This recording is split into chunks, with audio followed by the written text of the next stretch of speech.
my friends.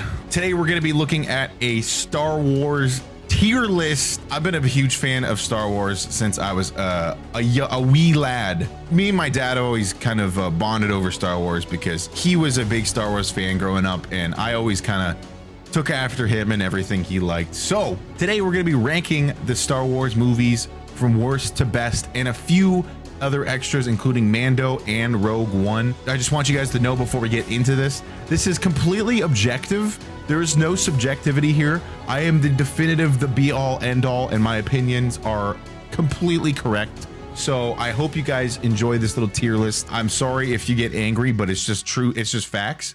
I'm just going to speak purely out of fact, and I hope you guys enjoy it, man. We're going to start from the very beginning here, and not the theatrical release. We're going to start from the beginning, as in the beginning of the storyline. So episode 1, The Phantom Menace. It is not technically the very first Star Wars. That would be Star Wars, which is then rebranded to A New Hope.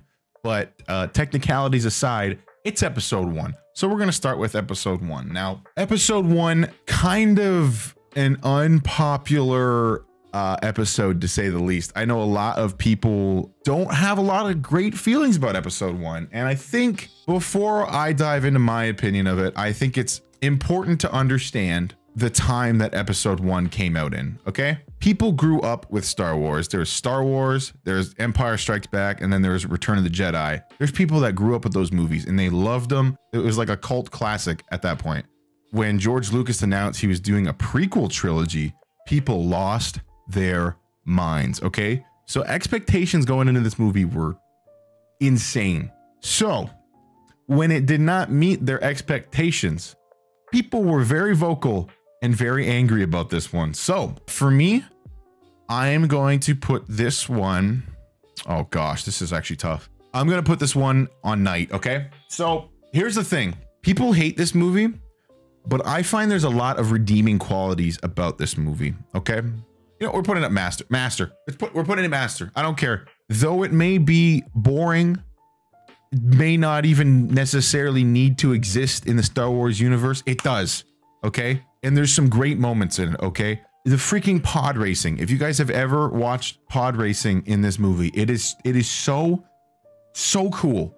And the freaking the sound design, it's just like there's pod racers coming by, like dude, I can't even tell you how exciting pod racing got me. I even played the game on N64. Freaking love pod racing. Everything that sprouted from episode 1 was just so good. Objectively speaking, the movie, not that great.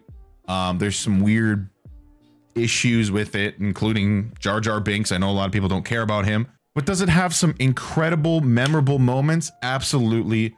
There's no doubt about it. Duel of the Fates. John Williams really kicked it up a notch on this score, and it went through the rest of the trilogy. But for episode 1, breaking out onto the scene with the epic choirs and the grand orchestra, oh my gosh, man, don't even get me started. John Williams is a genius, and quite honestly, episode 1 just cemented that love for him in my heart. Okay, episode 2, Attack of the Clones. I'm gonna flat out say I cannot stand this movie. I detest Attack of the Clones. Okay, a lot of people will say episode 1 objectively garbage. Episode 2, they really started to bring it around, but there's bad parts about it. I can't get past the bad parts, man. I really can't. This one's a youngling, and you know what we do to younglings. Okay, I watched it again recently, and I was just like, this, there's nothing I enjoy in this movie. I don't like the battle at the dome. I don't like the Dooku fight was pretty good, but it's still not that great. Like, I find the Darth Maul fight was so much better than the Dooku fight. It wouldn't be this low if it weren't for the love scenes, bro. Those love scenes get me, oh, I'm cringe. My headphones came off. I physically cringe at those love scenes, bro. I hate sand. It's coarse and gets everywhere. I just can't stand it. Okay, episode 3, Revenge of the Sith. Okay. So this is getting to the point where I was conscious enough as a young lad to remember seeing this in theaters. Okay, I was really young, so it's not like that cemented in my mind, but I do remember going. and seeing it in theaters. And boy, I tell you, man, woo, the hype was there. There's many things I can say about Revenge of the Sith, but what I can really say is it is dark, it's emotional, and it just hits all the right things I was looking for in a Star Wars movie. You know, obviously, say what you want about the prequel trilogy, it's a very different direction than the original trilogy, but in terms of what Lucas did with Revenge of the Sith for that trilogy, it's like it's the peak. You literally cannot get better than it. The emotion, the darkness, the score all comes together. The sets are just, they're so explosive. They fight on a volcano, bro. Are you kidding me? I mean, the music in it, I love it. I love it. And it ends on a dark note. You know what I mean? And I really found that the things in regards to acting and just in general, the overall cringiness of the prequel trilogy, it was minimized in Revenge of the Sith. I obviously, I think there's still some cringe moments, but overall, it really was minimized. This Revenge of the Sith, Grandmaster, okay? I genuinely think it deserves it, and you gotta respect it. You gotta respect it. So that's the prequel trilogy. Now let's get started with the OG trilogy, okay? So, A New Hope, aka Star Wars. Just Star Wars, okay? Now, I was not alive for this one, but when this movie hit theaters, it was iconic. As someone who's not born during that time, I hear my dad talk about it, and it just makes me want to live through that. You know what I mean? I have a real appreciation for it, even though it seems like a little dated to me. For someone who's kind of grown up with the prequel trilogy, it was like really, I don't want to say boring, but what Lucas did with the prequels was so much more grand and like flashy. The original trilogy for a while was kind of lost on me, and I didn't really get it as a kid.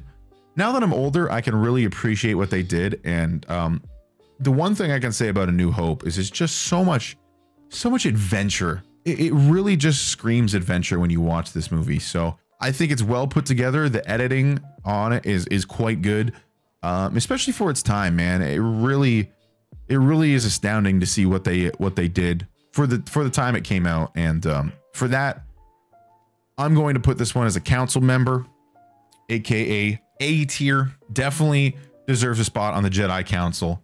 But we do not grant you the rank of master. Now we move on to the critically acclaimed sequel, a little movie called The Empire Strikes Back. Now listen, if you're a Star Wars fan, you know that Empire is revered as the greatest Star Wars movie ever created, and it's not far off, to be honest with you. This is everything that Star Wars embodies between the love aspects, the action, the drama. It's all embodied in this movie, and it's done so incredibly well. It was just so well done for its time. I even look back now and I'm like, okay, so there's a scene, Han Solo gets captured, and it's like all orange and dark in there, and then Luke and Vader fight for the first time, and their lightsabers are glowing in, oh my gosh, man. It's so masterfully done, and it's so visually beautiful. Objectively, Empire Strikes Back, it'd be a shame if I did not put this in Grandmaster. I wouldn't be able to face myself if I ever put it below that. So, Episode 6. So, this one's kind of a weird one because I look back and I don't really remember this one that much. In my infant brain, I'm so kind of lost where I'm like, I've seen this movie. It's a Death Star again. I've literally seen this. There's a lot of great things about Return of the Jedi, but there's also some things that I just think are so dumb, and I genuinely cannot believe that George Lucas thought it was a good idea. Especially if you guys have ever seen the re-edits of these movies. What's the song? What's with the song with the aliens, bro? Wow, I don't know what the frick was going on there. But then there's moments where like Luke is talking with the Emperor, and he's looking out the window and he sees the battle that's happening. he's looking at all the people dying and he's like, I could stop this right now. And it's just that moment is so good. And it's stuff like that. Like there's really well-crafted moments in this movie that definitely make it up there. But there is some weird moments that's just like, you didn't need that, bro. You literally didn't need that.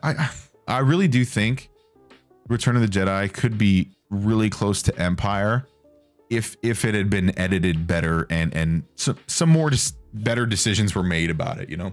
But yeah, Return of the Jedi, there's lots of great things and there's lots of weird things about it. So we're going to put this master, okay? It's a close council member because there's some great moments, man. There's some great moments, but it's kind of tainted by the weird things. And it's like, I feel the same way about Phantom Menace. There's some great moments, but then it's just so tainted by the things that weren't necessary. You can kind of see the parallels between the two because Return of the Jedi was the last movie he worked on before episode 1, and you can kind of see where he was heading, where it's like he's gonna start introducing more like really weird things into the mix there. So, you know, we have episode 7. Okay, this was a big deal because my generation that kind of grew up with the prequels but were really young finally had a chance to experience Star Wars as an adult, and I was so excited, dude. When they announced this, I was hyped. I was bouncing off the walls, bro. And then I heard J.J. Abrams was on board. I'm like, oh, dude, you freaking. Not a lot of people give this movie any sort of praise, but I will tell you that I really enjoyed this movie when I first saw it. Looking back on it objectively, there is a lot of flaws in it, and in some ways it is like a stepping stone of a movie. What really appealed to me was how it was like teasing at the second movie, because the second movie was gearing up to be absolutely incredible. Okay, this movie had so many unanswered questions, and it just left you like with this feeling of like, oh my gosh, this next movie is going to be incredible. So first watch, really good. I quite enjoyed it. Looking back on it, there's some flaws in it. Overall, if we're ranking Star Wars movies objectively, I think it's pretty good. I think it stands on its own. It kind of copies the formula of A New Hope, so it's not that great in that sense, but there's some things to kind of enjoy about it, okay? This one's gonna go tonight, okay? It's not incredible in any sort of way, but it's not terrible in any sort of way. I think the lightsaber battles they did were really, really good. I think the emotional appeal that they did with Han Solo was well done. You know, that scene where like I thought that was really well done. The lighting and all that was really, really cool. I didn't really like how they were on a pseudo Death Star that was a planet. I don't know how that came to be. Anyway, there's a lot of flaws with it, but as a movie, it's actually a pretty competent movie. Star Wars: The Last Jedi, okay? There was so much speculation and theorizing, and I don't even care what anybody tells me, man. Star Wars was bumping at this time. After The Force Awakens came out, people were like, dude, this next movie's gonna be dope. Whole community was going nuts, and it was for good reason. This movie was slated to be absolutely great. Was it absolutely great? I'm gonna flat out say no, it was not absolutely great. There's kind of a debate amongst critics and typical Star Wars fans. Either incredible if you're a critic, or terrible if you're a Star Wars fan. I'm just gonna flat out say, man, I freaking hated this movie when it came out, dude. With every fiber of my being, I walked out of that theater like, the frick was that? And you know, obviously emotions were heightened. I was looking forward to seeing this movie after I'd seen The Force Awakens, but holy crap, dude, I was disappointed to the core. As a movie, I think it's well shot, I guess, and it does stray away from the typical Star Wars formula. But you know what the great thing is that there's, you know, tons of other ideas you can use your critic ideas on. You don't have to ruin Star Wars with it. This was my least favorite Star Wars movie I have ever seen when it came out. I freaking hated it with every fiber of my being. But the more time has passed, there are things I can understand that were kind of cool about it. And I more so mean from a filmmaking standpoint. There's some visually nice scenes in it. So we're gonna give it a pad 1. No, youngling. I can't. I just can't. I'm sorry. I'm trying to be objective here. I just can't. It's a youngling. It's a youngling, bro. Kill it. Execute Order 66 on this movie, please. Episode 9, The Rise of Skywalker. Now, at this point, I'm utterly disappointed. I'm not even that interested in Star Wars anymore. I was so disappointed by The Last Jedi that this movie, I was like, I don't know what they can do to make me excited about this again. And the marketing for it, they were talking about how J.J. Abrams was like excited about what he came up with. And I was like, listen, if they can somehow bring this back, I can get a little excited about it. Because I think back to The Force Awakens and I was like, man, I was so excited. I think they could have done so much with it. Turns out it blew my expectations out of the water. I was expecting a decent movie and it didn't even accomplish that. It was the most, I don't even know what to tell you. There are no words for how bad this movie was. It objectively was terrible. And you know what? We're adding a new row. Absolute dumpster fire. This row exclusively goes to The Rise of Skywalker, man. This movie was garbage. The thing is, I came out of the theater when I saw this thing and I'm like, did I like that? Because they tried to go back on a lot of things that they messed up in episode 8. And I was like, I like that they're like, you know, giving a middle finger to episode 8. And then I'm thinking about it, I'm like, that was a horrible movie. Not to mention the fact that the music in it was like, it was not even, I barely made an impact. And it's so sad to me because it's the final movie in the Star Wars franchise that John Williams is going to work on. And it actually might be the last movie John Williams is going to work on in general. So I was really expecting like a big, grand kind of exit for John Williams, you know, kind of like a final hurrah. And the music was hardly a part of the movie. It was like, I don't know, there was no like iconic themes. I think back on the original trilogy and the prequel trilogy and the way John Williams like made these themes that are just so iconic and they meshed the series together. It just was not present on this trilogy, let alone the final movie. The reason this deserves an absolute dumpster fire, in my opinion, is not only was this a terrible direction for Star Wars, but it was also a terrible movie. Pacing, the stakes, even just some of the decisions they made with like, just like they try to make it so large scale that it was almost ridiculous. And this is coming from a franchise that has a floating planet with a laser on it, okay? The expectations are pretty out there in terms of what you can do in this universe. But you're telling me this freaking sky full of ships all show up at the same spot? Like, it was just so cringe, bro. It was so cringe. At least episode 8 was a somewhat competent film, okay? I think it was a terrible direction for Star Wars in general, and I detest it. I genuinely detest it. And I think it's part of the reason why episode 9 sucks so bad. But episode 9, it was just terrible story and a terrible movie. So I mean, what else can I say? The Last Jedi completely just killed Star Wars in my mind. I can't see it any other way. Initially, when I saw it, I would have said episode 9 was better than 8. But the more I think about it, I genuinely think episode 9 is the worst Star Wars product that they've probably ever put out.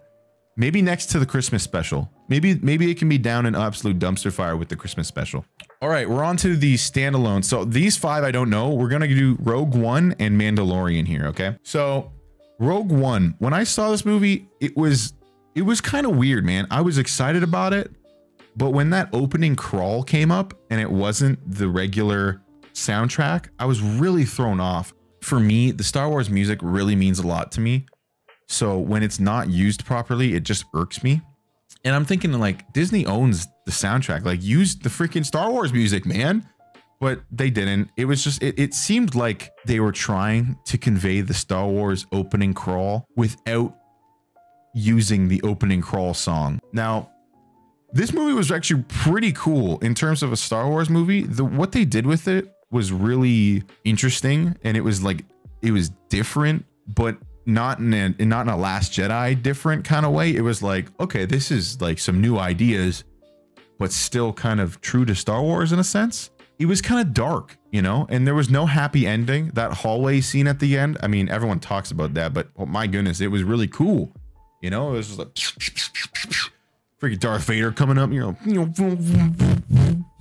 I feel a lot of pressure to put this master, but I'm gonna put it Knight, man. I truly do think that these are like equals in my opinion. I wasn't that excited about it, man. I think it was a really well done movie. I think Rogue One was kind of weird with the way the blind guy is like, the Force is one, the Force with me, the Force is one, and the one with, you know, that guy. I felt really weird about it, and it made me feel uncomfortable. You know, Star Wars has always kind of been like, the Force has always kind of been this mysterious thing. And then they kind of like bring this like monk into it, which obviously the lore of Star Wars, I know some extended universe people are gonna yell at me and tell me that it's like, but bro, they're like freaking, you know, it's a religion, and, you know, like, I get it. But throughout the theatrical releases of Star Wars, which is what I've grown up on and understood, it just felt really, really weird. And I was like, I didn't like the direction they were going with that. I always liked how the Force was just so ambiguous, and there was not like these cult leaders and cult followers of it. Overall, I just think there was some good action, but it was just kind of like in the same way, it kind of reminds me of Force Awakens, where, you know, it was like, it was kind of cool. There's some good moments and stuff, but overall, it was just kind of like, I came out of it, I'm like, that was a cool like adventure, you know? I was kind of went on an adventure, and I don't know. And then lastly, we got The Mandalorian. Okay, this was a TV series. There's actually 2 seasons of this. If you guys have not watched both, they're out on Disney Plus. The Mandalorian has some cool parts to it, but I will say, man, there's a lot of episodes on this thing that freaking drag, bro. A lot of episodes I did not need to spend my time on. I liked the story in general, but overall, I found a lot of it kind of dragged on, almost too long to get to those points where you're like, oh, that was really cool. I would say my excitement for The Mandalorian, maybe it's tainted because the sequel trilogy for Star Wars really just killed my excitement for it. But overall, I'm going to put Mandalorian as pad 1. I think what they needed to do is do 1 season, but not put so many filler episodes in it. Add the 2 seasons together, trim it by 25%, so get rid of like 4 episodes. Do 1 big season of that. I think that would have been really, really well done. But I think overall, a lot of padding, a lot of just moments, you know. What do you guys think of my tier list? I know a lot of you guys probably hate it.